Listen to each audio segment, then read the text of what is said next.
Hey everybody, Spartan Overdrive here with a quick tutorial on how to download builds from other players into your Minecraft world using structure blocks. If you've been watching my videos for very long, you'll know that in the description of each video, I include a download link for whatever we built in that particular episode. That link is for an NBT file, which is what structure blocks write to. Now let's take a look at how to download these files and how to put them in your own world.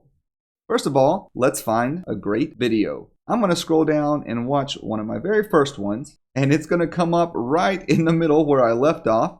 Now that I've watched that video all the way to the end, I can scroll down and look at the description. I'm going to click Show More, and as you can see, there are several different links, such as my Twitter profile, if you would like to follow me there. Hint, hint, wink, wink. And also below that, you can see where I've included links to the actual house, the barn, and the guest house. The reason I have three separate links like this, and the reason I don't have links sometimes, is because structure files are limited to 32 by 32 by 32 blocks. And sometimes my builds get a little bit bigger than that. But in this case, I was able to get them all and just download them individually. So all we got to do is click the link.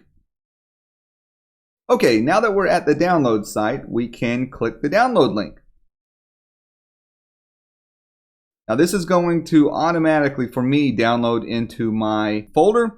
I'm going to open that. You guys might have a different browser, so you may have to go about it a different way, but find the folder that it downloaded to. Minimize this screen.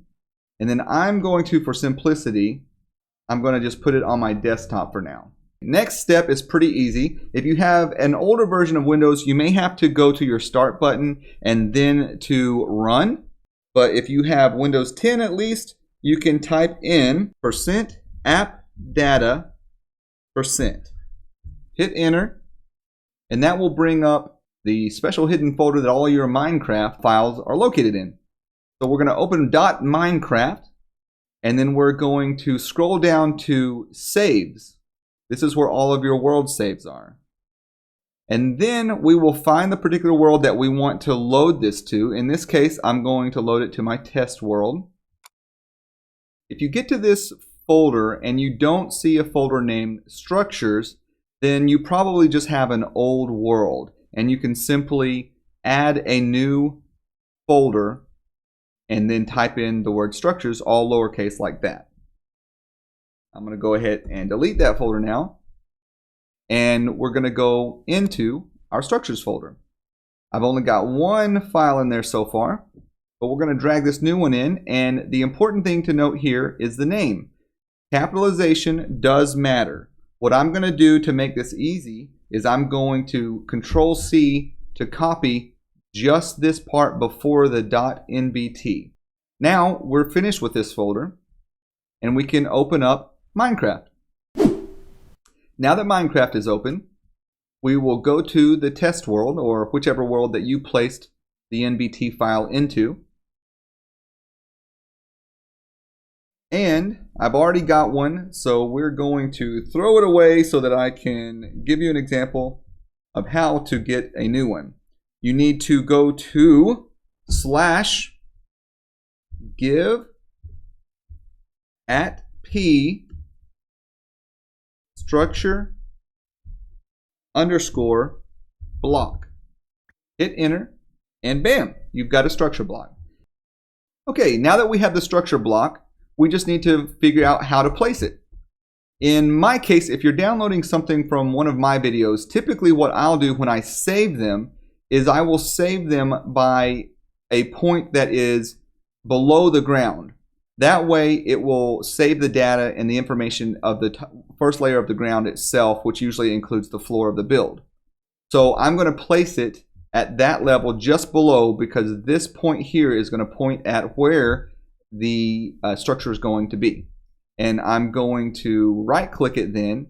I'm going to change this to L for load, and then I'm going to type in, or in my case I will paste, the exact name of the file. And then I can click load. Now what that's going to do is give us a square that you can see by the outlines here that shows us exactly where the new structure is going to be.